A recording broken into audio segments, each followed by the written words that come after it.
నా యొక్క సలహా ఎక్లీషియా ద్వారా ఏంటంటే, we are created in the image of the lord. దేవుని యొక్క పోలికలో మనం సృష్టించబడ్డాం. మనకంటూ ఒక అద్భుతమైన జీవితం ఉంది. మనం కళ్ళు తెరిసేసరికి రాంగ్ ఎన్విరాన్మెంట్లోకి వచ్చాం కాబట్టి, నా అపవాది రూల్ చేస్తున్న ఎన్విరాన్మెంట్లోకి వచ్చాం కాబట్టి, మనల్ని ఈ బ్యాడ్ కల్చర్లో అణగదొరుకుతున్నారు. ప్రభు యొద్ద నుంచి వచ్చిన రిపేర్ మ్యాన్, సర్వీస్ మ్యాన్ ఉన్నాడు కదా, ప్రోడక్ట్ చెడిపోతే ఏం చేస్తాము? సర్వీస్ సెంటర్కి తీసుకెళ్తాం.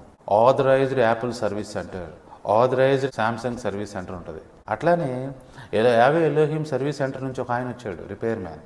ఆయన పేరు యెషూవా మెస్సయ్య, యేసుక్రీస్తు. ఆయన మనల్ని ఏం చేశాడు? బాగు చేస్తున్నాడు.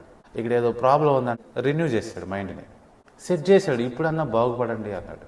సో రిపేర్ వర్క్ కూడా జరిగింది, అంతా బాగా జరుగుతుంది. ఇక మనం ఏం చేయాలి?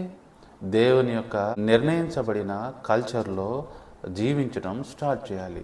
రిజల్ట్స్ ఒకటిదాని తర్వాత అద్భుతమైన రిజల్ట్స్ వస్తాయి. సో నీవు నేను ఈ దుష్ట అపవాది కల్చర్లో నుంచి, వాతవేయబడిన మనసాక్షి కల్చర్లో నుంచి నిర్మలమైన మనసాక్షి అనే కల్చర్లోకి రావాలి. బ్యాడ్ ఫుడ్స్ తింటా పెరిగి, చీప్ ఫుడ్స్ తింటా పెరిగి, డాక్టర్లకు డబ్బులు ఇచ్చే కల్చర్లో నుంచి ప్రభు చెప్పిన నియమాల ప్రకారం తినే కల్చర్లోకి రావాలి.